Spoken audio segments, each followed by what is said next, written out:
ஆண்டுடைய வார்த்தையை தியானிக்க போகிறோம். இன்னைக்கு என்ன ஆண்டுடைய வார்த்தை நம்மளை நோக்கி வருது அப்படின்னா, எக்கால சத்தம். இந்த எக்கால சத்தத்தினுடைய நோக்கம் என்ன அப்படின்னா, எச்சரிக்கப்படுதல். எதற்காக எச்சரிக்கப்படுதல், என்னத்து நிமித்தம் எச்சரிக்கப்படுதல் அப்படின்னா, நம்ம பைபிளில் 3 விதமான எக்காலங்கள் பைபிளில் இருக்கு. நிறைய எக்காலம் இருக்கு. அதை நான் 3ஆக பிரித்து சொல்றேன். எக்காலம்தான் கிறிஸ்தவர்கள் எதிர்பார்த்து கொண்டிருக்கிற ஒரு சத்தம். சொல்லுங்க, இன்னைக்கு இருக்கிற சபை எதிர்பார்த்து கொண்டிருக்கிற ஒரு பெரிய சத்தம். என்ன சத்தம்? என்ன சத்தம்? எக்கால சத்தம். இந்த எக்கால சத்தத்தினுடைய 3 தன்மைகளை நான் உங்களுக்கு சொல்றேன். என்னென்ன அப்படிங்கிறத நம்ம படிக்கிறோம். முதலாவதாக எசேக்கியேல் எழுதின தீர்க்கதரிசன புஸ்தகம் 33வது அதிகாரம்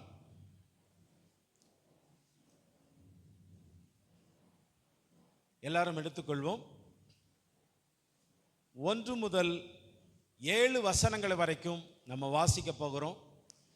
இந்த எக்கால சத்தம் எங்கே ஊதப்படுகிறது, எதற்காக ஊதப்படுகிறது, எது நிமித்தம் ஊதப்படுகிறது என்பதை நாம் அறிந்து கொண்டு இந்த பைபிள் வசனத்தை படிக்கும் பொழுது நம்முடைய வாழ்க்கையினுடைய ஒரு எச்சரிப்பை நம்ம பார்க்க முடியும். முதலாவதாக எசேக்கியேல் 33ஆம் அதிகாரம் 1 7 வசனங்கள் வரைக்கும் வாசிக்கும் பொழுது தெளிவாய் கேளுங்கள்.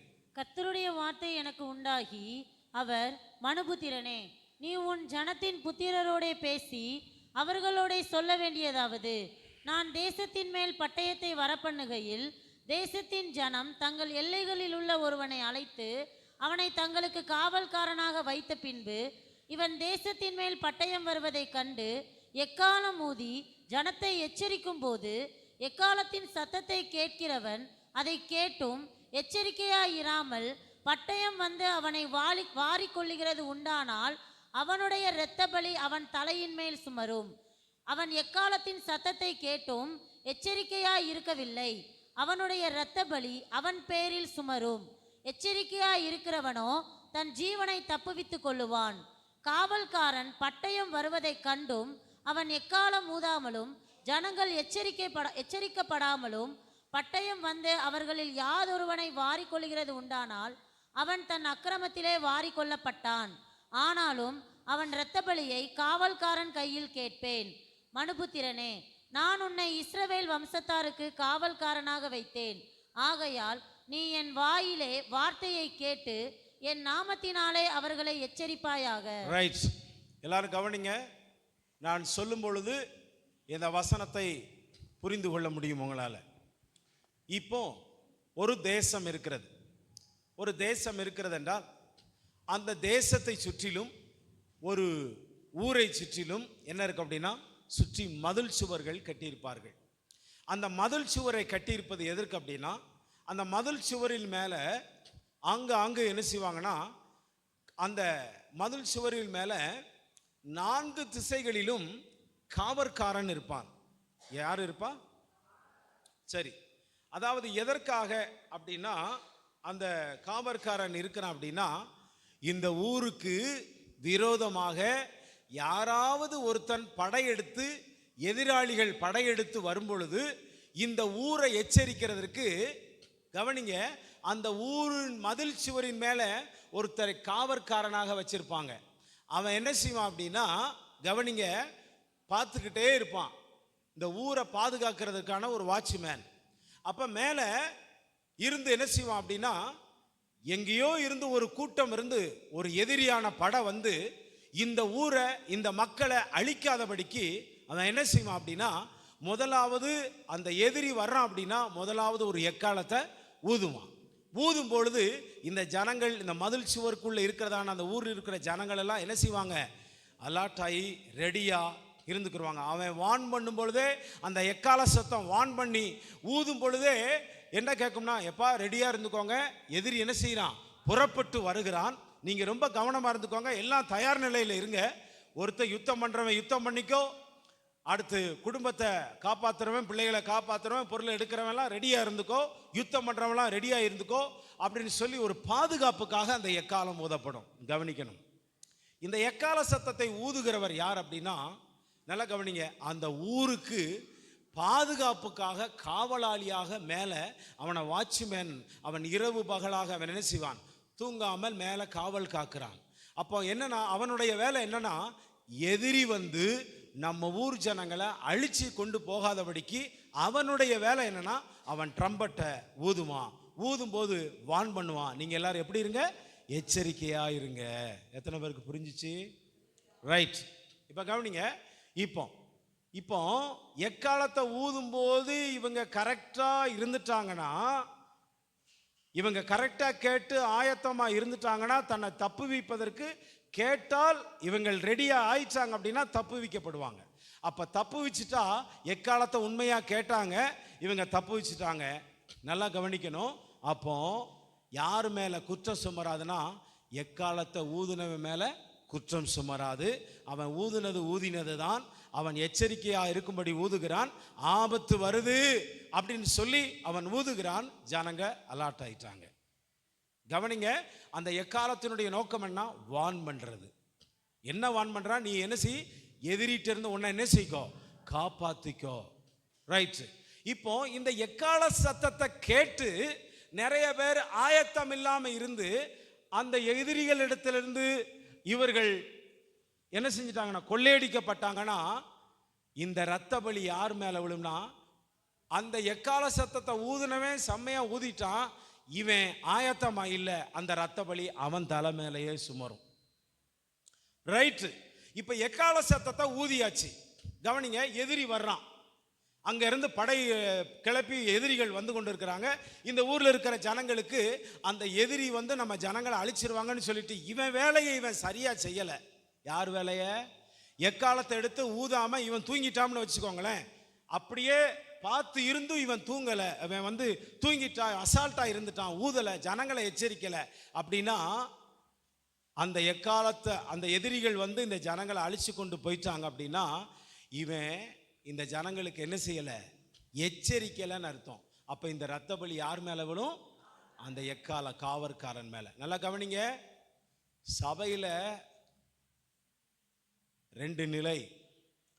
ஒன்னு, ஊழியக்காரன் சபையிலே சொல்லப்படுகிற எச்சரிப்பான தேவனுடைய வார்த்தைகளை அவன் பெற்று அவன் சொல்லும் பொழுது சபையில் உள்ள ஜனங்க கேட்கலனா, இந்த இரத்த பலி யார் மேல விழும்? யார் மேல? சபையின் மேல. இல்ல, இந்த ஊழியத்தை நான் சரியா செய்யல, இந்த ஊழியத்தை ஊழியக்காரன் சொன்னதை சரியா, இந்த பைபிள் வசனத்தை ஆண்டவர் சொன்னதெல்லாம் சொல்லாம ஜனங்களை மேல் பூச்சி பூசி ஜனங்களுடைய காணிக்கைகளை வாங்கி ஜனங்களுடைய விருப்பத்திற்கு தன்னுடைய விருப்பத்திற்கு விட்டு இனி வருகிற காலத்தையும் தேவன் நியமித்த காலங்களையும் தீமையான காலங்களையும் நன்மையான காரியங்களையும் வருகிற காரியங்களை சொல்லும் பொழுது ஜனங்களை ஆண்டவர் சொல்லுகிறபடி நடத்தாத ஊழியக்காரனுடைய நிலை. அவன் நடத்தவில்லை என்றால் நிச்சயமா ஊழியக்காரன் என்ன செய்வான்? இரத்த பலியாவான். கவனிக்கணும். ஒன்னு, நீங்க கேட்கலனா அந்த இரத்த பலி யார் மேல? சபையின் மேல. இல்ல, ஊழியக்காரன் சரியா சொல்லல, ஒரு சபையில சரியா போதகம் பண்ணல, சரியா சபையை நடத்தல, சரியான முறையில் தேவனுடைய சத்தியத்தில் அந்த சபையை நடத்தப்படலை அப்படின்னா அந்த ஊழியக்காரன் இரத்த பலிக்கு என்ன செய்வான்? பலியாவான். கவனிக்கணும், கவனிக்கணும். சபையை நடத்துகிற ஊழியனும் சரி, சபையை நடத்துகிற பொறுப்பில் இருக்கிறவர்களும் சரி, ஊழியத்தை பெற்றுக்கொண்டவர்களும் சரி, ஊழிய தரிசனத்தை பெற்றவர்கள் நம்மளை யாராக இருந்தாலும், எங்களை போன்றவர்கள் இருந்தாலும் சரி, நாங்கள் எச்சரிக்க, ஆண்டவர் சொல்லும் பொழுது எச்சரிக்கப்பட வைக்க வேண்டியது, எச்சரிக்கையாக இருக்க வேண்டும் என்று சொல்ல ஆண்டவர் சொல்லி கொடுக்கும்போது அதை சரியாக நாங்கள் செய்யலைன்னா நிச்சயமாய் நாங்களும் இரத்த பலிக்கு என்ன செய்வோம்? ஆளாவோம். நீங்கள் சபையில் சொல்லப்படுகிறதையெல்லாம் வெளிப்படுத்தல சொல்லப்பட்டது போல ஆவியானவர் சபைக்கு சொல்லுகிறதை காது உள்ளவன் கேட்க கடவன் என்று சொல்லும் பொழுது சபைக்கு சொல்லுகிறதெல்லாம் ஒரு மாமிசத்துல, ஒரு ஊழியக்காரனுடைய மாமிசத்தில் வருவதல்ல. இது தேவனுடைய பலத்தினாலும், தேவனுடைய சத்தத்தினாலும், தேவனுடைய எச்சரிப்பினாலும் ஒரு ஊழியக்காரனுக்கு கர்த்தர் சொல்லி அடுத்து சபையை எச்சரிக்கப்படுகிறது. ஒரு அல்லேலூயா சொல்லுங்க. அப்போ இந்த இரண்டு நிலையிலும் யாரு சரியில்லையோ தண்டிக்கப்படுவது நிச்சயம். சொல்லுங்க, தண்டிக்கப்படுவது நிச்சயம். இப்ப சபையில பாஸ்டர் சொல்லுவாரு, ஒரு பிரசங்கத்தை பண்ணும்போது ஒரு தேவ ஊழியன் எப்படி இருப்பார் அப்படின்னா, இரவெல்லாம் தேவ சமூகத்தில் காத்திருப்பார். ஆண்டவரே, இந்த சபையை நான் நடத்தணும், இந்த சபைக்கான போதனை செய்யணும், நம்முடைய வார்த்தைகளை இந்த ஜனங்களுக்கு சொல்லணும். ஒவ்வொருடைய வாழ்க்கையும் ஒவ்வொரு விதமா இருக்கும், ஒவ்வொருடைய குடும்ப பிரச்சனையும் ஒவ்வொரு விதமா இருக்கும். ஒவ்வொரு வாலிபனுக்குள்ளும் ஒரு தரிசனம் இருக்கும், ஒவ்வொரு வாலிப பெண்ணுக்குள்ளேயும் ஒரு தரிசனம் இருக்கும். ஒவ்வொரு குடும்பங்களும் ஒவ்வொரு நிலையில இங்க உட்கார்ந்துருப்பீங்க. உங்க எல்லாருக்கும் ஒரு மனிதனால ஆலோசனை சொல்ல முடியாது. அந்த மனிதர்களுக்கெல்லாம் தேவ சமூகத்தில் ஒரு ஊழியக்காரன் காத்திருந்து உபவாசித்து தேவ சமூகத்தில் பல நேரம் முழங்கால நின்று வேதத்தை தியானம் பண்ணி கர்த்தரோடு சமூகத்தில் அப்படியே நிலைத்திருந்து கண் பூத்து போக, இருதயங்கள் வியாகுலப்பட, தேவ சமூகத்திலே ஜெபம் பண்ணி கொண்டு காத்து கொண்டிருக்கும் பொழுதுதான் ஆண்டவர், இதை வாங்கி நீ புசி, அடுத்து நீ என் ஜனங்களுக்கு நீ என்ன செய், போய் சொல்லும் பாரு. அடுத்து தியானம் பண்ணிட்டு காலையில் இருந்துச்சு ஒவ்வொரு பிரசங்கமோ ஒவ்வொரு கூட்டத்திலையும் ஊழியர்கள் தேவ மனுஷன் பிரசங்கம் பண்ணும் பொழுது கர்த்தர் அந்த பிரசங்கத்தில் கர்த்தர் பேசுவார். மனிதன் மூலம் பேசுவது சத்தம் தாயா, வருவது தேவனுடைய ஆவியானுடைய சத்தம். அல்லேலூயா.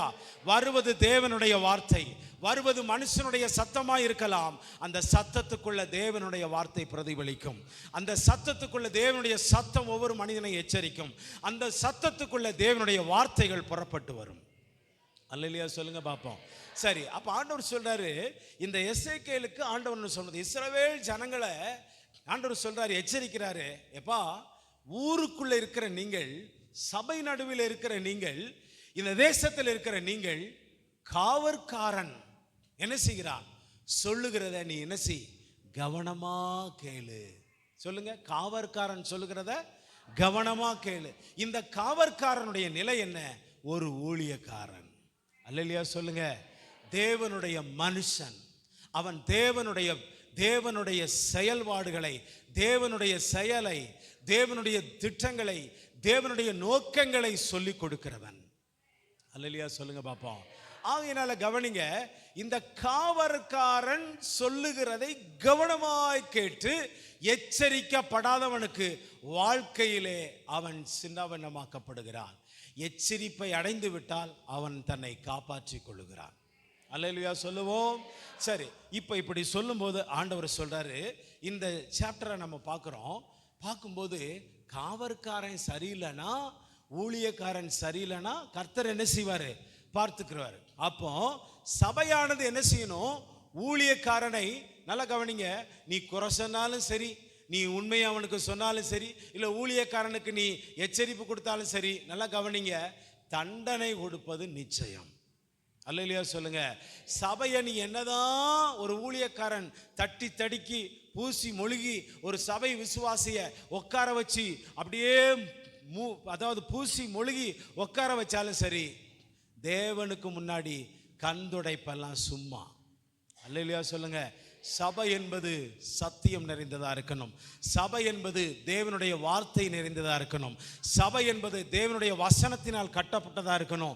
சபை என்பது தேவனுடைய எச்சரிப்பை பெற்றதா இருக்கணும். சபை என்பது கிறிஸ்துவனுடைய வருகைக்கு ஆயத்தமானதா இருக்கணும். சபை என்பது தேவனுடைய நோக்கத்தை பெற்றதா இருக்கணும். சபை என்பது கிறிஸ்துவை உடையதா இருக்கணும். சபை என்பது கிறிஸ்துவை முழுமையாய் பெற்றுக்கொண்ட ஒரு சபையாய் இருக்கணும். அது ஆவியானுடைய ஆளுகைக்குட்பட்ட சபையாய் இருக்கணும். அப்படிப்பட்ட சபையை தான் கர்த்தர் உருவாக்க முடியும். அப்படிப்பட்ட சபையை தான் கர்த்தர் எச்சரிக்க முடியும். இப்படிப்பட்ட சபைகளை தான் கர்த்தர் சீயோனுக்கு கொண்டு வர முடியும்.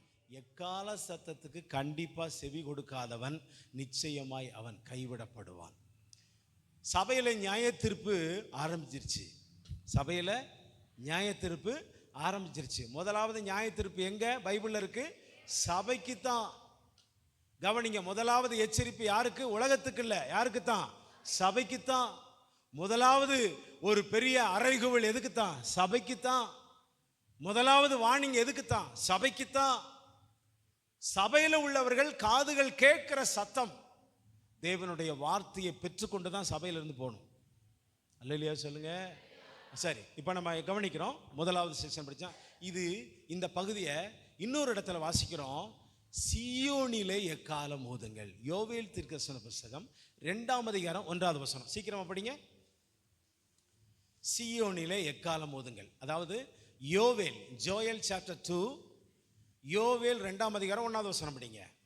சீயோனிலே எக்காலம் ஊதுங்கள், என் பரிசுத்த பர்வதத்திலே எச்சரிப்பின் சத்தமிடுங்கள். என்ன சத்தமிடுங்கள்? எச்சரிப்பின் சத்தமிடுங்கள். தேசத்தின் குடிகள் எல்லாம் தத்தளிக்க கடவர்கள். சரி, இப்ப கவனிங்க. ஆண்டவர் சொல்றாரு, முதலாவது தேசத்துல உள்ள வாட்ச்மேன், தேசத்தை பாதுகாக்க, மக்களை பாதுகாக்க, கவனிங்க, அந்த ஊரை பாதுகாக்க எக்கால சத்தத்தின் காவல்காரன். இப்ப அதே காவல்காரனை தான் ஆண்டவர் சொல்றாரு எங்க வச்சிருக்கிறாரு? சபையில. சியோன் என்றால் என்னது? சபை. சியோன் என்றால் 3 பகுதி, எல்லாருக்கும் தெரியும். ஆண்டவர் முதலாவது சியோன் என்னன்னா சபை. இரண்டாவது சியோன்னா இந்த சியோனுக்குள்ள இருக்கிற ஒரு சியோனை உருவாக்குவது நம்ம தான். இரண்டாவது சியோன். முதலாவது சியோன் எது? சபை. இரண்டாவது சியோன் என்னது? உங்களை சியோனுக்குள்ளே வந்தா தான் நீங்க சியோனா என்ன செய்ய முடியும்? மாற. இரண்டாவது சியோன். மூன்றாவது சியோன் தேவன் இருக்கிற ஸ்தலம். அல்லேலூயா சொல்லுங்க பாப்போம். சரி, இப்போ எந்தெந்த நிலையிலிருந்து நம்ம போனோம் அப்படின்னா, இந்த சியோன், கவனிங்க, சபையிலே வந்து இந்த சியோனில் உருவாகி நம்ம என்ன செய்யணும்? தேவன் இருக்கிற சியோனுக்கு போனோம் அப்படின்னா, ஆண்டவர் அங்கிருந்து சொல்றாரு யோவேல் தீர்க்கதரிசிக்கு, முதலாவது நீ எங்க எக்காலத்தை ஊது? சியோன. சபையில எக்காலத்தை ஊது அப்படின்றாரு. கவனிங்க, எக்காலம் என்பது என்னன்னா, ஒரு தீர்க்கதரிசியால ஒரு சபை எச்சரிக்கப்பட்டிருக்கணும். ஒரு ஆசாரியனால, ஊழியக்காரனால சபை என்ன செஞ்சிருக்கணும்? எச்சரிக்கப்பட்டிருக்கணும். அடுத்து தேவனுடைய வார்த்தையினால நீங்க என்ன செஞ்சிருக்கணும்? எச்சரிக்கப்பட்டிருக்கணும். ஒவ்வொரு பகுதிகளிலும் பரிசுத்த ஆவியானவர் சொல்லும் பொழுதெல்லாம் நம்ம எச்சரிக்கப்படும். அதான் சொல்றாங்களே, எப்பொழுதுமே நம்ம எப்படி இருக்கணும்? ரெடியா இருக்கணும். எப்பொழுதுமே எப்படி இருக்கணும்? ரெடியா இருக்கணும். இப்போ சீயோனிலே எக்காலம் ஊதுங்கள். எதுக்கு ஊதணும்? இந்த யோவேல் தீர்க்கதரிசன ஆகமத்தை நீங்க படிச்சு பார்த்தீங்கன்னா, ஐயா தேசத்துல மழை இல்லை, தேசத்துல செழிப்பு இல்லை, ஐயா சபைக்குள்ள வளர்ச்சி இல்லை, சபைக்குள்ள ஆண்டவர், சபைக்குள்ள என்ன இல்லை? ஒரு வளர்ச்சி இல்லை, சபைக்குள்ள ஒரு நன்மை இல்லை, சபைக்குள்ள போதுமான திருப்தி இல்லை போன்ற காரியங்களுக்கெல்லாம் நீங்க என்ன செய்யணும் அப்படின்னா, சீயோனிலே எதுக்கியா எக்காலத்தை ஊதணும்னா, நீங்க அவர்கள் எல்லாரையும் தேசத்தை கூட்டுங்கள், மூப்பர்களை கூட்டுங்கள், ஊழியக்காரர்களை கூட்டுங்கள். அவள் என்ன செய்யணும்? என்ன? உபவாசத்தை கூட்டுங்க, ஆசரிக்கணும். அவங்க எல்லாரும் ஜெபிக்க வரணும், நான் சொல்கிற சத்தத்தை கேட்க வரணும். ஆகையினால வீட்டில் இருக்கிற பால் குடிக்கிற பிள்ளைய கூட நீ என்ன செஞ்சிடணும்? கொண்டு வந்து தொட்டியில் ஓடுற பிள்ளைய நீ எங்க போட்டுறணும்? சர்ச்சில் போட்டு நீ தேவனை நோக்கி பார்க்கணும்னு சொல்லி யோவேல் தீர்க்கதரிசி சொல்றாரு. 1ஆம் அதிகாரம் 2ஆம் அதிகாரம் போன்ற அதிகாரங்கள் எல்லாம் சபைக்கு உள்ள நடக்க வேண்டிய அத்தனை ஜபங்களும் அத்தனை திட்டங்களும் நடக்க என்ன செய்யணும்? ஊழியக்காரன் எச்சரிக்கணும். கவனிங்க, சபைக்கு உபவாச கூட்டத்துக்கு வரலையா? ஒரு சபை எச்சரிக்கப்படணும். கவனிங்க, ஒரு சுத்திகரிப்பு கூட்டத்துக்கு வரலையா? சபை எச்சரிக்கப்படணும். கவனிங்க, ஒரு சபை ஆராதனைக்கு வரலையா? சபை எச்சரிக்கப்படணும். அடுத்து சபையில் ஒரு பைபிள் ஸ்டடிக்கு வரலையா? எச்சரிக்கப்படணும். சபையில தேவனுடைய சமூகத்தில் ஒரு 24 மணி நேர பிரேயர், 21 நாள் பிரேயர், 40 நாளுடைய 40வது பிரேயர் போன்ற பல நிலையில் இருக்கக்கூடிய எல்லா ஜபங்களும் எல்லா ஆராதனை விதிமுறைகளுக்கும் ஒரு ஊழியக்காரன் சபைகளை என்ன செய்யணும்? எச்சரிக்கணும். அப்படி எச்சரிக்கல உங்க போக்களை விட்டா அந்த இரத்த பலி யாருக்கு மேல விழும் நினைக்கிறீங்க? யார் மேல விழும்? ஊழியக்காரன். சபையை எச்சரித்து நீங்க தப்பு வச்சுட்டா அந்த இரத்த பலிக்கு நீங்க என்ன செய்வீங்க? தப்பிச்சிருவீங்க. நீங்க எச்சரிக்கப்பட்டும் சபையில சொல்லப்பட்டும் உன் நிலையை நீ மாத்தாம இருந்தா அந்த இரத்த பலி யார் மேல விழும்? உங்க மேல. என்னன்னு சொல்லட்டா? வாசிங்க யோவேல் தீர்க்கதரிசி 1ஆம் அதிகாரம். எதுக்கு ஐயா இந்த எக்காலத்தை ஊதணும்? எதுக்கு சபையை கூட்டணும்? எதுக்காக இந்த சபையை ஆண்டவர் கூட்ட சொல்றாரு? எதுக்காக இந்த சபையை ஆயத்தப்படுத்த சொல்றாரு? ஏன், எதற்கு? வாசிங்க. சீயோனிலே எக்காலம் ஊதுங்கள், என் பரிசுத்த பர்வதத்திலே எச்சரிப்பின் சத்தமிடுங்கள். எந்த பர்வதத்துல? பரிசுத்த பர்வதத்தில் எச்சரிப்பின் சத்தமிடுங்கள். தேசத்தின் குடிகள் எல்லாம் தத்தளிக்க கடவர்கள், ஏனெனில் கர்த்தருடைய நாள் வருகிறது, அது சமீபமாய் இருக்கிறது. அது இருளும் அந்தகாரமுமான நாள், அது மப்பும் மந்தாரமுமான நாள். விடியற்கால வெளுப்பு பர்வதங்களின் மேல் பரவுகிறது போல ஏராளமான பலத்த ஒரு ஜாதி தீவிரமாக வந்து பரவும். சரி, இப்ப கவனிங்க. இனிமேல் வரக்கூடிய காலம் இந்த சபைக்கு விரோதமான காலம். இனிமேல் வரக்கூடிய காலங்கள் இந்த சபையை பாழாக்குகிற காலங்கள். இனிமேல் வரக்கூடிய சமயங்கள், எல்லா விதமான சூழ்நிலையின் காலங்கள் எல்லாமே சபையை தீட்டுப்படுத்துகிற காலங்கள். ஆகையினாலதான் ஆண்டவர் சொல்றாரு, எப்பா சபையை நீ என்ன செய்? பரிசுத்தப்படுத்து. சபையை உபவாசம் செய்து ஜெபிக்க வை. சபையை ஜெபம் பண்ண கூப்பிடு. சபையை விழித்திருக்க செய். சபையை கூப்பிட்டு ஆராதனைக்குள்ள என்ன செய்? நடத்து. சபையில கூப்பிட்டு நீ என்ன செய்? என் சத்தியத்தை சொல்லு அப்படின்னு பலமுறை ஊழியக்காரர்களுக்கு எச்சரிக்கப்பட்ட. ஊழியக்காரன் எச்சரிக்கப்பட்டா தான் சபையை ஊழியக்காரன் எச்சரிக்க முடியும். அல்லேலூயா சொல்லுங்க. ஊழியக்காரன் வழி சரியில்லைனா சபையும் சின்னவண்ணாம போயிடும். ஆமாவா இல்லையா? யோவேல் 1ஆம் அதிகாரம் 9. போஜன பலியும் பான பலியும் கர்த்தருடைய ஆலயத்தை விட்டு அற்று போயின. கர்த்தரின் ஊழியக்காரராகிய ஆசாரியர்கள் துக்கிக்கிறார்கள். என்ன செய்யறாங்கம்மா சபையில? ஊழியக்காரன் இன்னைக்கு அநேக சபைகள்ல கவனிங்க, ஒரு பக்கம் ஆத்துமாக்கள் இல்லை, அப்படி கவனிங்க. அடுத்து என்னன்னா, நல்ல சத்தியத்தை பெற்றுக்கொண்ட ஊழியக்காரர் இருந்தாலும் சபையில என்ன இல்லை? சத்தியத்தை போதிக்கும் பொழுது சத்திய சபையில ஆள் இல்லை. ஊழியக்கார நிலை அங்கலாய்க்கப்படுகிறது. அடுத்து நல்ல சபை, நல்ல ஊழியக்காரங்கள் இருந்தாலும் அந்த இடத்துல சபை கூட்டம் பெருகி இருக்கு, ஊழியக்காரனும் இருக்கிறான். அந்த இடத்துல என்ன இல்லை? சத்தியம் இல்லை, தேவனுடைய சித்தம் இல்லை, தேவனுடைய நோக்கம் இல்லை. நம்ம கொஞ்சம் பேரா இருந்தாலும் அந்த இடத்துல கர்த்தர் இருக்கிறாரா? கர்த்தர் எச்சரிக்கிறாரா? கர்த்தர் பேசுகிறாரா? கர்த்தர் நம்மளோடு இருந்து நம்மளை நடத்துகிறாரா? அவரை நம்ம பார்க்கிறோமா? அவருடைய உபதேசம் நமக்குள்ள செல்கிறதா? இங்க பாருங்க, அவருடைய வார்த்தை மருந்தாகவும் இருக்கும். அது எப்படி இருக்கும்? லகுவாகவும் இருக்கும், மெதுவாகவும் இருக்கும். உன்னை ஊசி வச்சு குத்துறதாகவும் இருக்கும், கடப்பாறையை வச்சு குத்துறது மாதிரி இருக்கும், அருவாளை வச்சு ஓங்கி வெட்டுற மாதிரி இருக்கும். இந்த சபைக்குள்ள இருக்கிற வரைக்கும் நீ சகிச்சுதான் ஆகணும். அல்லேலூயா சொல்லுங்க. ஆனா ஒன்று, வேதத்தின் சத்தியத்தை சார்ந்ததா இருக்கணும். ஒவ்வொரு எச்சரிப்பும் எதை சார்ந்ததா இருக்கணும்? சத்தியத்தை சார்ந்ததா இருக்கணும். மாமிசத்தை சார்ந்ததா இருக்கக்கூடாது. அல்லேலூயா சொல்லுங்க. உங்களுக்கு தெரியணும், இது நல்ல சபை, இது நல்ல சத்தியம், இது நல்ல ஊழியக்கார. நல்லா கவனிங்க, இந்த இடம் சரியான, நம்ம வந்த இடம் சரிதான், இந்த இடத்துல கர்த்தர் நல்ல சபையில சேர்த்திருக்கிறாருன்னு உங்களுக்கு நிதானிக்க தெரியணும். அல்லேலூயா சொல்லுங்க. ஆமே, நம்ம நல்ல இடத்துல தான் ஆண்டவர் கொண்டு வந்திருக்கிறாரு. இந்த ஆராதனையில் ஆண்டவரை பார்க்கிறோம், ஆண்டவர் சொல்றதை கேட்கிறோம். இந்த இடத்துல ஒரு தேவ பிரசன்னம் இருக்கு, இந்த இடத்துல ஒரு தேவ மகிமை இருக்கு. ஆமாவா இல்லையா? அல்லேலூயா சொல்லுங்க. அதை உங்களால நிதானிக்க தெரிக்கணும். அவன் தான் சரியால எச்சரிக்கப்பட்ட ஒரு ஆத்துமா. அல்லேலூயா சொல்லுங்க. ஐயா, பொழுதுபோக்குக்கு ஆராதனை இல்லை, பாடல் ஆராதனையை பாட்டு கச்சேரியை போல கேட்கறதுக்கு ஆராதனை இல்லை, இங்க நடக்கிற செய்தியை கதவோல கேட்டு தூங்குறதுக்கு ஆராதனை இல்லை.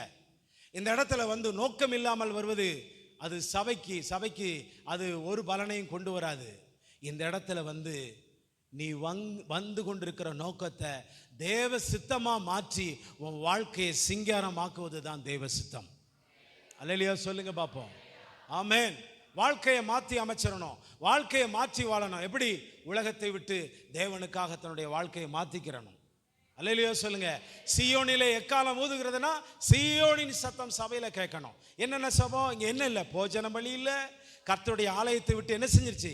அற்று போயிட்டு கர்த்தரின் ஊழியக்காரர் ஆசாரியர்கள் என்ன செய்கிறார்கள்? துக்கிக்கிறாள். 13வது வசனம். ஆசாரியர்களே ரெட்டுடுத்தி புலம்புங்கள். ஐயா ஊழியக்காரனே ரெட்டுடுத்தி புலம்புங்கள். பலிபீடத்தின் பணிவிடைக்காரரே அலறுங்கள். அலறுங்கள். என் தேவனுடைய தொண்டரே தொண்டரே நீங்கள் உள்ளே பிரவேசித்து ரெட்டுடுத்தினவர்களாய் ராத்தங்குங்கள். தொண்டரே, விசுவாசிகளே, கர்த்தருடைய பிள்ளைகளே, உடன் ஊழியர்களே, ஊழியக்காரர்களோடு சேர்ந்து கொண்டு தேவ சமூகத்துக்கு வாருங்கள்.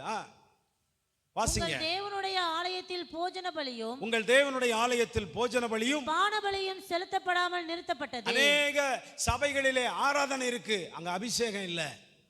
அநேக சபைகளில செய்தி இருக்கு, அங்க தேவ பிரசனம் இல்ல. அநேக சபைகளில ஆட்கள் இருக்கு, அங்க சத்தியம் இல்ல. அநேக சபைகளில ஊழியக்காரனைத்தான் நேசிக்கான தவிர இயேசுவை யாரும் நேசிக்கல. அநேக இடங்கள்ல இசையை நேசிக்கிறாங்களே தவிர யாரை நேசிக்கல? ஏசப்பாவை நேசிக்கல. வேதத்துக்கு புறம்பான சபையில நடக்குதா? நிதானிக்க தெரியும். இந்த காலத்துல அறிவுடையவர்களாக, ஞானமுடையவர்களாக, நீங்கள் ஆவியிலே பகுத்தறியது உள்ளவர்களாக, நம்ம ஆவிக்குரிய வாழ்க்கையில ஆவியானவரால் நடத்தப்பட்டவர்கள் தான் சீயோனின் மக்களாக இருக்க வேண்டும். இந்த இடத்துல படிக்கிறோம் பாருங்க, ஆசாரியர்கள்லாம் என்னென்ன செய்யணும். அடுத்து 14வது வசனம். பரிசுத்த உபவாச எதுக்காக இந்த எக்கால சத்தம்? பரிசுத்த உபவாச நாளை நியமிங்கள், விசேஷித்த ஆசரிப்பை கூறுங்கள், விசேஷித்த ஆசரிப்பு கூட்டங்களை வைங்க, மூப்பரையும் தேசத்தின் எல்லா குடிகளையும் உங்கள் தேவனாகிய கர்த்தரின் ஆலயத்திலே கூடி வர செய்து. எங்க வரணும்? தேவனுடைய ஆலயத்துல கூடி வர செய்யுங்க. கர்த்தரை நோக்கி கூப்பிடுங்க. கர்த்தரை நோக்கி கூப்பிடுங்க. அந்த நாளின் நிமித்தம் ஐயோ, கர்த்தருடைய நாள் சமீபமாய் இருக்கிறது. ஆண்டவருடைய வருகை ரொம்ப சமீபமாய் இருக்கிறது. அது சங்காரம் போல சர்வ வல்லவரிடத்திலிருந்து வருகிறது. நம்முடைய கண்களை விட்டு ஆகாரமும் நம்முடைய தேவனின் ஆலயத்தை விட்டு சந்தோஷமும் மகிழ்ச்சியும் நீக்கப்படவில்லையோ? என்னென்ன சபைக்குள்ள இல்ல சொல்லுங்க பாப்போம். கண்களை விட்டு என்ன செஞ்சு போச்சு? ஆகாரமும். நல்ல சத்தியம் இல்ல. நம்முடைய தேவனின் ஆலயத்தை விட்டு சந்தோஷம் இல்ல, மகிழ்ச்சியும் நீக்கப்படவில்லை. ஐயா, தேவனுடைய ஆலயத்துல மகிழ்ச்சி இல்ல, ஏதோ வந்தோம் போனோம். இன்னைக்கு அநேக சபைகள்ல ஏதோ ஒரு சாஸ்திரத்துக்காக வர்றாங்க, ஒரு சடங்காசாரத்திற்காக வர்றாங்க. அப்படி அல்ல சீயோனின் மக்கள். சீயோன் தேவனுக்கு முன்பதாக சீயோனுக்குள்ள கொண்டு வந்து ஒரு சீயோனை உருவாக்கி ஒரு சீயோனுக்குள்ள போவதுதான் தேவ சித்தம். அதுதான் உண்மையான எச்சரிப்பு. அல்லேலூயா சொல்லுங்க. 17வது வசனம். விதையானது மண்கட்டிகளின் கீழ் மக்கி போயிற்று. பயிர் தீந்து போகிறதினால் பண்டசாலைகள் பாழாகி களஞ்சியங்கள் இடிந்து போயின. அநேக சபைகள்ல தசம பாகம் இல்ல, அநேக சபைகள்ல காணிக்கை இல்ல, அநேக சபைகள்ல வெறுமையா இருக்கு. ஒரு நல்ல காரியங்களை, தேவ திட்டத்தை, தேவனுடைய ராஜ்யத்திற்காக செயல்படுத்துவதற்கான ஆசீர்வாதமே இல்லை. ஏன் தெரியுமா? அங்க ஜெபம் இருந்தா தான் காரியம் வாய்க்கும், அங்க உபவாசம் இருந்தா தான் காரியம் வாய்க்கும். ஐயா, நீ தேவ சமூகத்துல காத்திருக்கணும். தேவ சமூகத்துல வந்து ஜெபிச்சு எவ்வளவு நல்லாச்சு. நீ தேவ சமூகத்துல வந்து உன்னை ஒப்பு கொடுத்து எத்தனை நல்லாச்சு. நீ தேவ சமூகத்துல எச்சரிக்கப்படுவது எதற்கு? உன்னை ஆவிக்குரிய வாழ்க்கையில வளர்த்து கொள்ளனியா. ஆமென், அல்லேலூயா. கீழே படிக்கிறோம் இந்த இடத்துல, விதையானது சபையெல்லாம் எப்படி ஆயிப்போச்சு? மண்கட்டிகளின் கீழ் மக்கி போயிற்று. இருங்க வாசிங்க. 17வது வசனத்துல விதையானது மண்கட்டிகளின் கீழ் மக்கி போயிற்று. மண்கட்டிகளின் கீழே என்ன செஞ்சிருச்சு? எல்லாரும் என்ன கவனிங்கம்மா, கொஞ்சம் கவனிங்க. ஒரு விதை மண்ணுல போய் விழுந்து மண்ணோட மண்ணை ஆகி அந்த ஈரப்பதம் சேர்ந்து அதுக்கு பிறகு அந்த விதை என்ன செய்யும்? வேர் விட்ட பின்பு தான் என்ன செய்யும்? மேல வரும். இப்ப சபைக்குள்ள தேவன் உங்களை உருவாக்குற விதத்தை நான் சொல்றேன். ஒன்று, கிறிஸ்துவுக்குள்ள வசனத்துல தேவனுடைய சத்தியத்துல நீ வேறுபடணும். அடுத்த பின்பு நீ கிறிஸ்துவுக்குள் வளருகிறத அந்த வளர்ச்சியில நீ பார்க்கலாம். அல்லேலூயா சொல்லுங்க. மக்கி போன விதையாய் சபையில கொண்டு வந்து உன்னை நட்டு வைப்பதற்கு விருதாவாக கர்த்தர் உன்னை ரட்சித்து உன்னை சம்பாத்தியம் பண்ணி இந்த களத்துல கொண்டு வரல. இந்த களம் உன் வாழ்க்கையை மாத்திரம் உருவாக்குறதல்ல, ஒரு தேசத்திலே ஒரு மாற்றத்தை உருவாக்கத்தான் கர்த்தர் உங்களையும் இந்த சபையில ஒரு விதையாக கர்த்தர் கொண்டு வந்திருக்கிறார். அல்லேலூயா சொல்லுங்க. யா, சீயோனுக்குள்ள நான் தான் சொன்னேன், சபையாகிய சீயோனை உங்களை இந்த சபைக்குள்ள, சபையாகி இந்த சீயோனுக்குள்ள உங்களை உருவாக்குவதுதான் அந்த விதை. அடுத்து இந்த விதை கர்த்தருக்காக முளைத்து எழும்பி பலன் கொடுத்தால் தான் அந்த சீயோனுக்குள்ள என்ன செய்ய முடியும்? போக முடியும். இல்லை என்றால் அக்னியிலே வேக முடியும். அல்லேலூயா சொல்லுங்க, சத்தமா சொல்லுங்க. வேகுவது நல்லதா? கவனிங்க. இப்போ வளருவது நல்லதா? வளருவது. ஆமென், அல்லேலூயா சொல்லுவோம். நான் அல்ல, கர்த்தருடைய ஆவியானவர் வைராக்கியம் கொண்டார்னா அதில் ஒரு மனுஷன் கூட எதிர்த்து நிற்கவே வாய்ப்பு கிடையாது. அல்லேலூயா சொல்லுங்க. ஆமென். உங்களுக்கு உரிமைப்பட்டவர் யார்? கர்த்தருடைய ஆவியானவர். உங்களுக்கு சொந்தக்காரர் யார்? கர்த்தருடைய ஆவியானவர். உங்களை உருவாக்கினவர் யார்? கர்த்தருடைய ஆவியானவர். உங்களுக்காக பிரயாசப்படுகிறவர் யார்? கர்த்தருடைய ஆவியானவர். உங்களுக்காக நிற்கிறவர் யார்? கர்த்தருடைய ஆவியானவர். உங்களை வாழ வேண்டும், உங்களை ஜீவிக்க வேண்டும், நீங்கள் நிற்க வேண்டும், கர்த்தருக்காக உருவாக வேண்டும் என்றால் அவருக்காக என்று உங்களை ஆண்டவர் பர்சனலாக தேவன் தெரிந்து கொண்டு தம் சாயலில் உருவாக்கி தம் பக்கத்திலே நிலைத்திருக்க வைத்திருக்கிறார். இப்படிப்பட்டவர்கள் சீயோனிலே வளருவார்கள், அவர்கள் வேரூன்றி நிற்பார்கள். முதலாவது விதையினுடைய தன்மை என்னன்னா, முதலாவது சாகணும், அடுத்து என்ன செய்யணும்? வேர்விடணும், அடுத்து முளைக்கணும். அல்லேலூயா சொல்லுங்க. அப்போ இந்த இடத்துல நம்ம படிக்கிறோம், தேசத்துல மிருகங்கள்லாம் எவ்வளவாய் தவிக்கிறது, மாட்டு மந்தைகள் தங்களுக்கு என்ன செய்கிறது? மேய்ச்சல் இல்லாதினால் கலங்குகிறது, ஆட்டு மந்தைகளும் சேதமாய் என்ன செய்யுது? போயிற்று. அப்படி கர்த்தாவே உம்மை நோக்கி கூப்பிடுகிறேன், அக்கினி வானத்திலின் மேய்ச்சல்களை பட்சித்து என்ன செய்யுது? ஜுவாலை வெளியின் விருட்சங்களை எல்லாம் என்ன செய்கிறது? எரித்து போடுகிறது. வெளியின் மிருகங்கள் உம்மை நோக்கி கதறுகிறது, நதிகளின் தண்ணீரெல்லாம் வற்றி போயிற்று. அக்கினி வானத்தின் மேய்ச்சல்களை என்ன செய்கிறது? பட்சித்து போட்டது. தேசத்திலும் செழிப்பில்லை. காரணம் என்னன்னா, சபை செழிப்பா இருந்தா தான் தேசம் செழிப்பாய் மாறும். அதனாலதான் சபையில ஆண்டவர் கூட்டி ஜெபம் பண்ணுங்கன்றார். சபையில ஜெபம் பண்ணி எத்தனை நாள் ஆச்சு? ஞாயிற்றுக்கிழமை வர்றதோட சரி, அடுத்து 7 நாளும் லீவு தான். 7 நாளும் லீவு. அடுத்த ஞாயிற்றுக்கிழமை வந்த உடனே பைபிளை தொடச்சிட்டு அழகா பட்டு புடவையை கட்டிட்டு சட்டுன்னு உட்காருவோம். பைபிள் சொல்லுது, சோம்பேறியே நீ எவ்வளவு நேரம் படுத்திருப்ப, எவ்வளவு நேரம் கை முடக்கி கொண்டு நித்திரை செய்வாய்.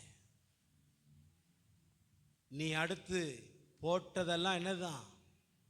நீ போட போகிறது எல்லாமே சாபமா தரித்திரமா மாறிடும். தூக்கம் கந்தைகளை விடுவிக்கும். உன் ஆவிக்குரிய ஜீவியத்தை தூங்க விட்டுட்டீங்க, கந்தை தான் உன் வீட்டில். கவனிங்க, சந்தையில் கொண்டு வந்து நிறுத்திடும். ஆனால் உன் ஆவிக்குரிய ஜீவியத்தில் எச்சரிக்கையா இருந்தா நிச்சயமா சொல்றேன், உன்னை மகிமையாய் கர்த்தர் உயர்த்துவார். இந்த 2ஆம் அதிகாரத்தில் எக்காலத்தை ஊதுங்கிறாரு. என்ன செய்யணுமா? வாசிங்க 2வது வசனத்துல. அது இருளும் அந்தகாரமுமான நாள், அது மப்பும் மந்தாரமுமான நாள், விடியற்கால வெளிப்பு பர்வதங்களின் மேல் பரவுகிறது போல ஏராளமான பலத்த ஒரு ஜாதி தீவிரமாக வந்து பரவும். அப்படிப்பட்டது முன் ஒரு காலத்திலும் உண்டானதும் இல்லை, இனி தலைமுறை தலைமுறையாக வரும் வருஷங்களிலும் உண்டாவதும் இல்லை. 12வது வசனத்தை படிக்கிறோம். நீ சபையில எப்படி ஜெபிக்கணும்? வாசிங்க. ஆதலால் நீங்கள் இப்பொழுதே உபவாசத்தோடும் அழுகையோடும் புலம்பலோடும் உங்கள் முழு இருதயத்தோடும் என்னிடத்தில் திரும்புங்கள் என்று கர்த்தர் சொல்லுகிறார். நீங்கள் உங்கள் வஸ்திரங்களை அல்ல உங்கள் இருதயங்களை கிழித்து உங்கள் தேவனாகிய கர்த்தரிடத்தில் திரும்புங்கள். கர்த்தரிடத்தில் நீங்கள் திரும்புங்கள். அவர் இரக்கமும் மன உருக்கமும் நீடிய சாந்தமும் மிகுந்த கிருபையும் உள்ளவர். அவர் தீங்குக்கு மனஸ்தாபப்படுகிறவருமாய் இருக்கிறார். எல்லாரும் ஒரு அல்லேலூயா சொல்லுங்க. ஜெபத்துக்கு பின்பு ஒருவேளை கர்த்தர் மாற்றுகிறார். அடுத்த வசனம், ஒருவேளை அவர் திரும்பி மனஸ்தாபப்பட்டு உங்கள் தேவனாகிய கர்த்தருக்கு போஜன பலிகளையும் பான பலிகளையும் செலுத்துகிறதற்கான ஆசீர்வாதத்தை தந்தருளுவார். உங்களுக்கு என்னத்தை தருவார்? சபையே நீ சரியா இருந்தா உனக்கு ஆசீர்வாதம், சபையே நீ சரியில்லைன்னா உனக்கு ஆசீர்வாதம் இல்ல. அடுத்த வசனம் படுகிறது. எதற்காக? சீயோனிலே எக்காலம் ஊதுங்கள், பரிசுத்த உபவாச நாளை நியமியுங்கள், விசேஷித்த ஆசரிப்பை கூறுங்கள், ஜனத்தை கூட்டுங்கள், சபையை பரிசுத்தப்படுத்துங்க, முதியோரை சேருங்க, பிள்ளைகளையும் பாலுண்ணுகிற குழந்தைகளையும் கூட்டுங்கள், மணவாளன் தன் அறையையும் மணவாட்டி தன் மறைவையும் விட்டு புறப்படுவார்களாக. எல்லாரும் ஒரு அல்லேலூயா சொல்லுங்க பாப்போம். சத்தமா ஒரு அல்லேலூயா சொல்லுங்க.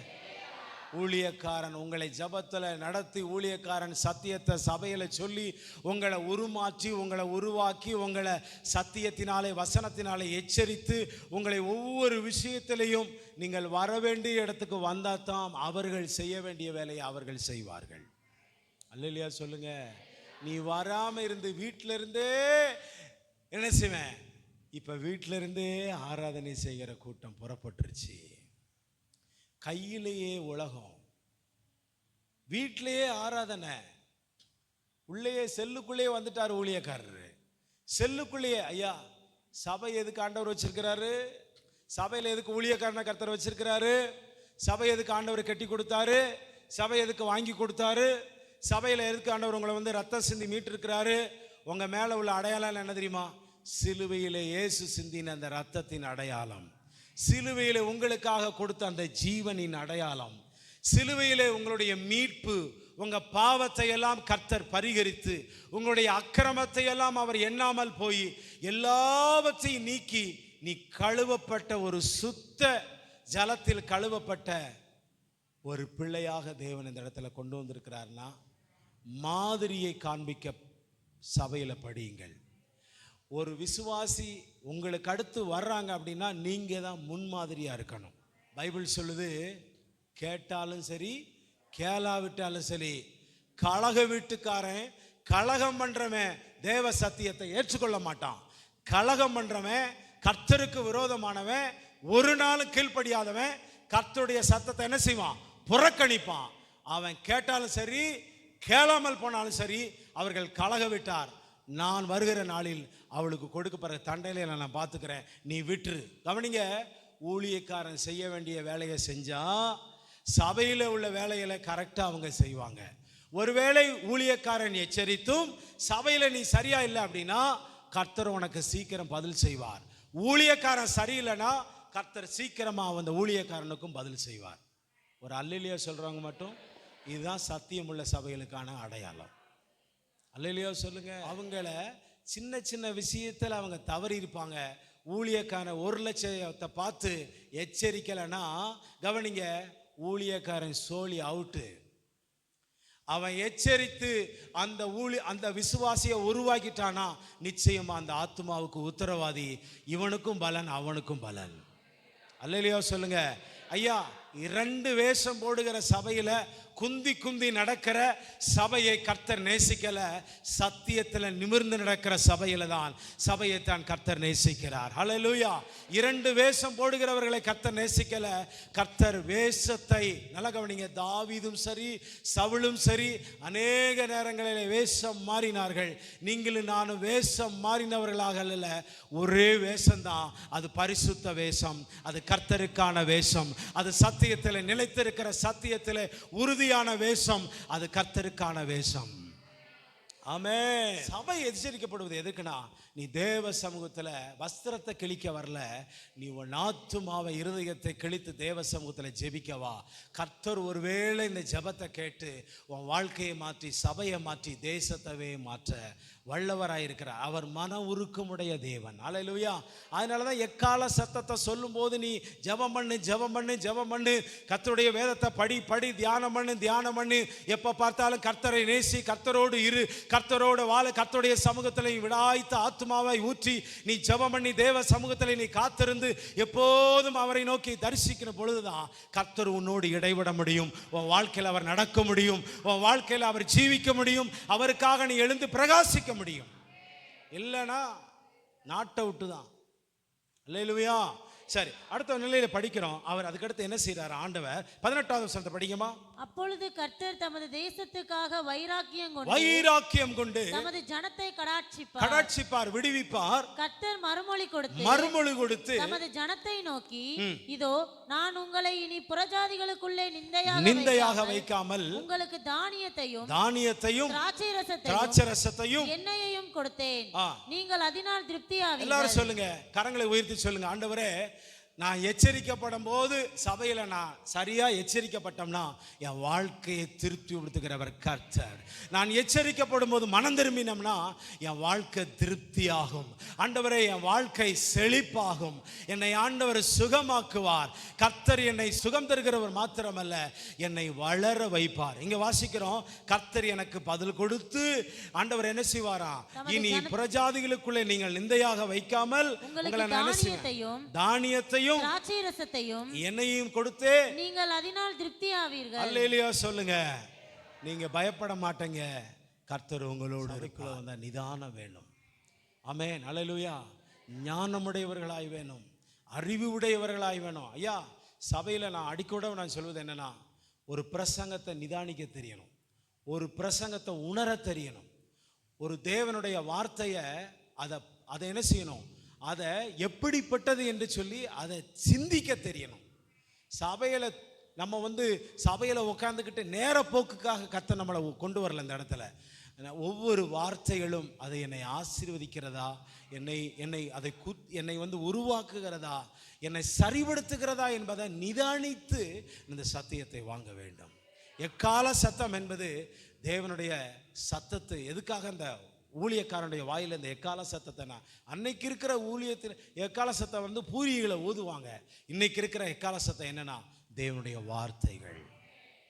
அல்லேலூயா சொல்லுங்க, சத்தமா சொல்லுங்க. அப்போ ஒரு சபையில வந்தா அவன் என்ன நிலைமைக்கு மாறுறான் பார்த்தீங்களா? ஒரு சபையில வந்தா அவன் எப்படி ஆசீர்வதிக்கப்படுறான் பார்த்தீங்களா? அதனால தான் எக்கால சத்தத்தை இது போட்டுன்னு நினைக்கிறேன். அடுத்து ஒரு சின்ன வசனங்களை வாசிக்கிறோம், நீங்கள் எடுத்து வாசிங்களேன். என்னாகமத்தின் புஸ்தகம் 10ஆம் அதிகாரம், சீக்கிரமாக. என்னாகமத்தின் புஸ்தகம் 10ஆம் அதிகாரம்,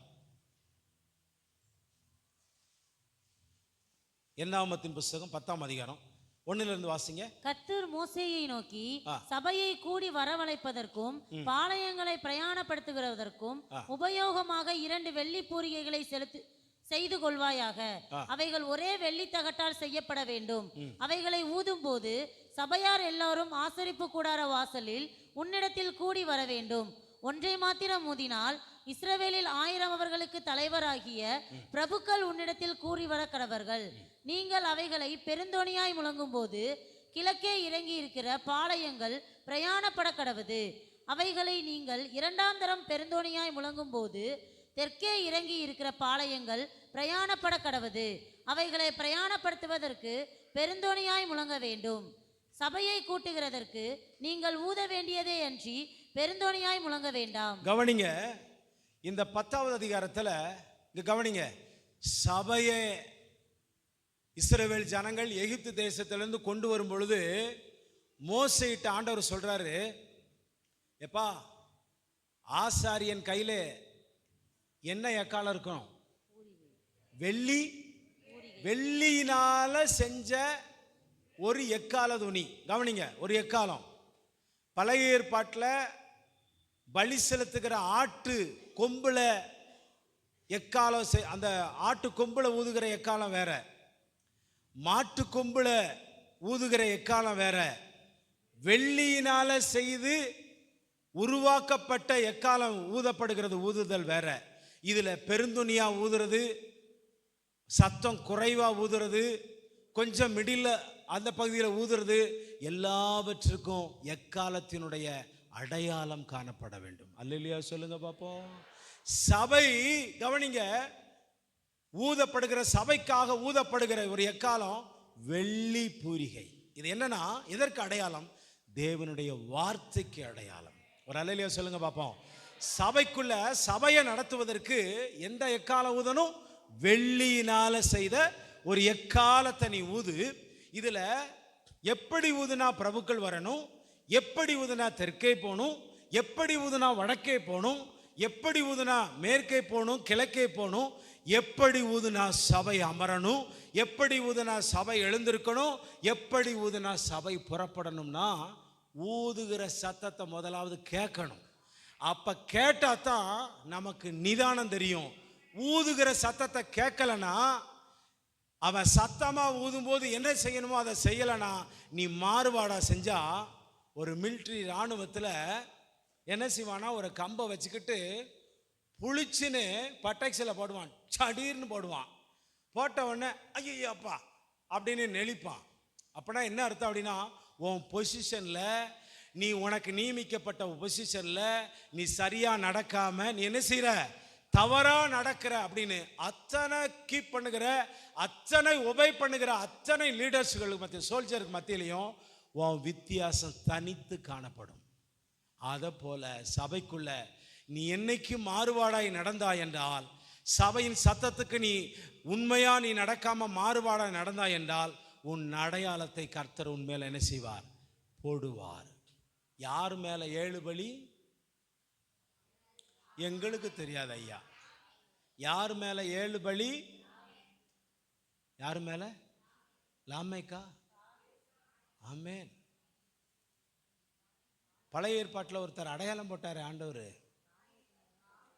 காயின் எத்தனை பலி? எத்தனை பலி? சரி சரி, அதை விடுங்க, நம்ம அந்த சப்ஜெக்ட் வேண்டாம். இப்போ நான் என்ன சொல்கிறேன், அடையாளத்தை மட்டும் சொல்கிறேன். நம்ம மேலே அடையாளம் போட்டால் நல்ல அடையாளமாக இருக்கணும். அல்லேலூயா சொல்லுங்க. அது பரிசுத்த அடையாளமாக இருக்கணும். அலங்கோலமாய் நிற்கிற அடையாளம் இருக்கக்கூடாது. அல்லேலூயா சொல்லுங்க பார்ப்போம். சத்தமாக தான் சொல்லுங்க. நம்ம வாழ்க்கையை சரிபட வாழ்வது தான் எக்கால சத்தத்தை கேட்கறது. இதில் ஆண்டவர் சொல்லும் பொழுது இங்கே பாருங்க, இஸ்ரவேல் ஜனங்கள் சபையை நடத்தும் போது ஊழியக்காரன் ஆசாரியன் ஊதும் போது சரியா அந்த சபையில் 12 கோத்திரமும் 12 கொடிகளை வைத்து விட்டு 12 கொடிகளை பிடித்து கொண்டு முன்னாடி அந்த லீடர்ஸ் வந்து கரெக்டாக போகணும். இந்த ஊழியக்காரன் சத்தத்தை இடும்போது கரெக்டாக எந்த பொசிஷனில் திரும்பணும், எந்த பொசிஷனில் அமரணும், எந்த பொசிஷன் நோக்கணும், தேவன் சொன்ன வழிகளுக்கு நேராக திருப்புவது அந்த எக்கால சத்தம் தான். அல்லேலூயா சொல்லுங்க. இன்னைக்கு என் வாழ்க்கை உங்களை மாற்ற முடியாது, தேவனுடைய சத்தியம் தான் உங்களை மாற்றும். அல்லேலூயா சொல்லுங்க பார்ப்போம். உங்கள் வாழ்க்கை என்ன மாற்ற முடியாது, தேவனுடைய வார்த்தை தான் மாற்றும்.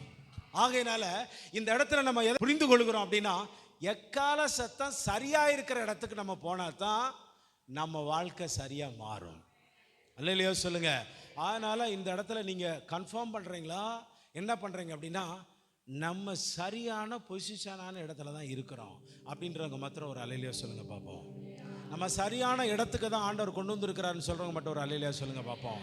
நம்மளை சரியான நடத்துதலை தான் கர்த்தர் நடத்துகிறாருன்னு சொல்கிறவங்களாம் ஒரு அல்லேலூயா சொல்லுங்க பார்ப்போம். நான் உண்மையான இடத்துக்கு தான் கர்த்தர் என்னை கொண்டு வந்திருக்காருன்னு சொல்கிறவங்க அல்லேலூயா சொல்லுங்க. நான் நிலையான வீட்டில் தான் நிலைத்திருக்கிறேன்னு சொல்லுங்க அல்லேலூயா சொல்லுவோம். ஆமென். பிள்ளைகளே,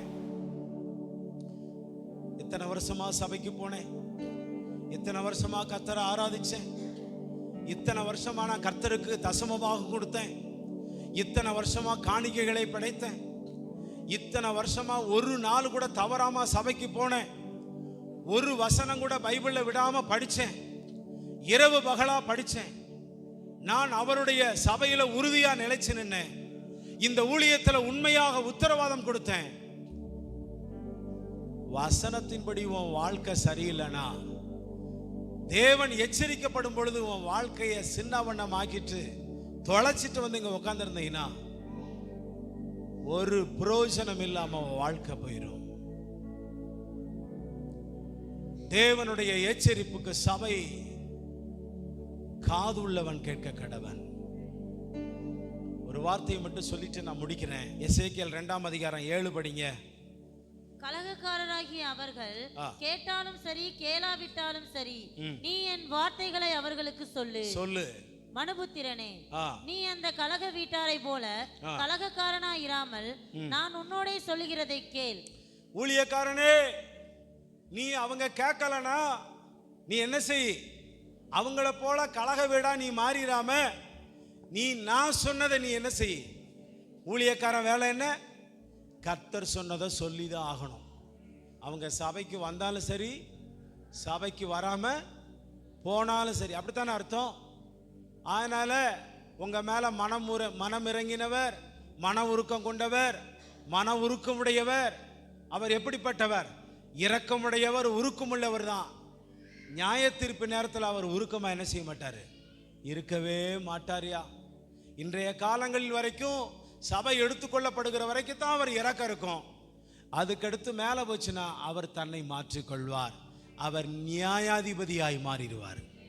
அங்கே இறக்கம் எங்க வரைக்கும்? இந்த எக்கால சத்தம் ஊதும் பொழுது நீ இறங்கணும். நீ அவர் உனக்கு இறங்கிடுவார். அல்லேலூயா சொல்லுங்க. சத்தமாக தான் சொல்லுங்க. கேட்டாலும் சரி சொல்லுங்க, கேளாமல் போனாலும் சரி. 5வது வசனம் படிங்கம்மா. 2:5. கலக வீட்டாராகிய அவர்கள் கேட்டாலும் சரி கேளாவிட்டாலும் சரி, தங்களுக்குள்ளே ஒரு தீர்க்கதரிசி உண்டென்கிறதை அவர்கள் அறிய வேண்டும். அறிஞ்சிக்கிறணும். 6வது வசனம்.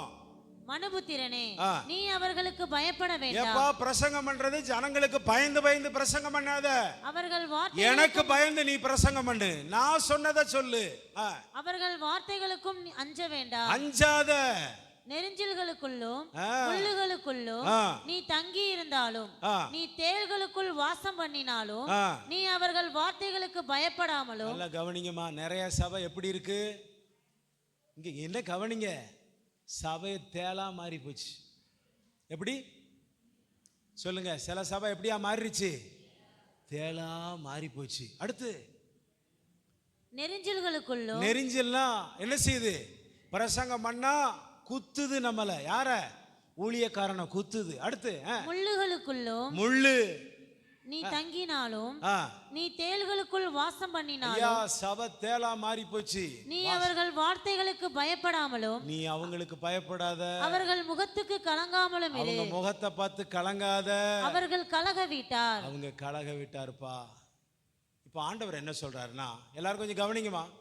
ஆண்டவர் என்ன சொல்றாருன்னா, எப்பா நான் சொல்றத கேட்கட்டும். அவங்க கேட்டாங்கன்னா அவங்க வாழ்க்கை செழிப்பு. நான் சொல்றத கேட்கலன்னா நீ அவங்கள ஒன்றும் பண்ணாத, விட்டுரு, நான் பார்த்துக்கிறேன். இதுக்கு மேலே தான் என்ன நியாயத்தீர்ப்பு வேணும் சபையில்? பலமுறை ஊழியக்காரன் சொல்லுவான் உங்கள் குறைகளை. ஊழியக்காரன் அதே போல் ஒரு ஊழியக்காரன்ட்ட குறைபாடுகள் இருந்தால் தனிப்பட்ட முறையில் நீங்கள் என்ன செய்கிறீங்க? சொல்கிறீங்க, பாஸ்டர் உங்கள் போக்கு சரியில்லை, பாஸ்டர் உங்கள் நிலை சரியில்லை, உங்களுடைய ஜீவியம் சரியில்லை, உங்கள் காரியம் சரியில்லைன்னு நீங்கள் சொல்லும்போது ஒரு ஊழியக்காரனும் கேட்கலன்னா அவுட்டு. ஒரு விக்கெட்டை என்ன செஞ்சிடும்? ஆயிரும். அப்படித்தானே?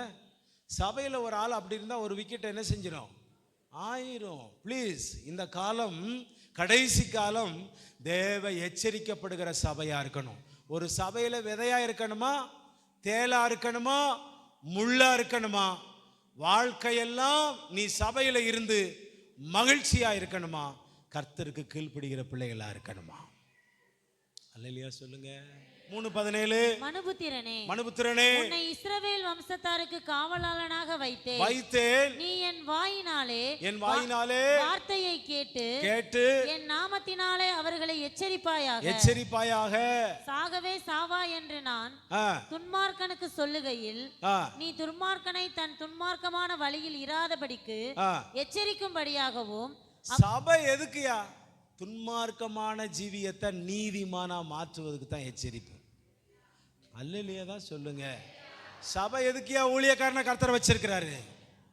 உன் துன்மார்க்கத்தை மாத்துறதுக்கு தான் கர்த்தர் வச்சிருக்குது அடையாளம். அல்லேலூயா. பரிசுத்த ஜீவியம் மகிழ்வதற்காகத்தான் கர்த்தர் அடையாளத்தை இந்த ஊழியக்காரனை கர்த்தர் வைத்திருக்கிறார். நிறைய சொல்லலாம், நிறைய சொல்லிட்டே போகலாம். 17வது வசனத்தை படிங்க. 3:17. மனுபுத்திரனே, 7 படிங்களேன் எல்லாம். இஸ்ரவேல் வீட்டாரோவெனில் உனக்கு செவி கொடுக்க மாட்டார்கள், எனக்கே செவி கொடுக்க மாட்டோம் என்கிறார்களே. இஸ்ரவேல் வம்சத்தார் அனைவரும் கடினமான நெற்றியும் முரட்டாட்டமுள்ள இருதயம் உள்ளவர்கள். இதோ உன் முகத்தை அவர்கள் முகத்துக்கு எதிராகவும் உன் நெற்றியை அவர்கள் நெற்றிக்கு எதிராகவும் கெட்டியாக்கினேன். இப்ப என்ன ஆகி போச்சுன்னா, ஊழியக்காரனுக்கும் சபைக்கும் என்ன பிரச்சனை ஆயிடுச்சு? கெட்டியாக்கினேன்னா என்ன அர்த்தம்? ஏமா நீங்கள் சப்பாத்தி மாவை வீட்டில் பிணைஞ்சி வச்சுட்டு நம்ம மீட்டிங்கெல்லாம் முடிச்சுட்டு போய் சாப்பிட்டுக்குறோம் அப்படின்னா அது என்ன ஆயிரும்? சொல்லுங்க. கெட்டியாகி போய் என்ன செஞ்சிடும்? காஞ்சி போயிடும். இப்போ என்ன நிலமைனா, ஊழியக்காரன் இப்போ நான் நிற்கிறேன்னா, சபை நிற்கிறீங்க, நம்ம 2 பேரையும் சரிசமமாக கர்த்தரிடத்தில் நடத்துவது தேவனுடைய வார்த்தை தான். அல்லேலூயா சொல்லுங்க. உங்களையும் சரி பண்ணும், என்னையும் சரி பண்ணும், இந்த சபையை சரி பண்ணி கர்த்தருக்காக நான் வாழ உறுதி செய்யும். ஆமென். அல்லேலூயா. அப்போ இப்படி இருக்கும்போது தான் ஒரு வசனத்தை முடியும். இந்த எக்கால சத்தத்துக்கெல்லாம் சரியாக கேட்கணும். இப்போ கேட்டால் என்ன நடக்கும் இந்த சபை அப்படின்னு ஒரே ஒரு வார்த்தை சொல்ல போகிறேன். இதில் தான் ஒரு மனிதனுடைய சபையினுடைய வாழ்க்கை எஸ் ஆர் நோ, அவன் ஃபெயில் ஆகிறானா பாஸ் ஆகிறானா என்பது தெரியும். எந்த சாப்டர்னு படிப்போமா? யோவான் 5ஆம் அதிகாரம். இதை படிச்சுட்டு நம்ம ஜெபம் பண்ணி முடிக்க போகிறோம். யோவான் 5ஆம் அதிகாரம் எல்லாரும் கம்பல்சரி எடுங்க. யோவான் 5ஆம் அதிகாரம், யோவான் 5ஆம் அதிகாரம்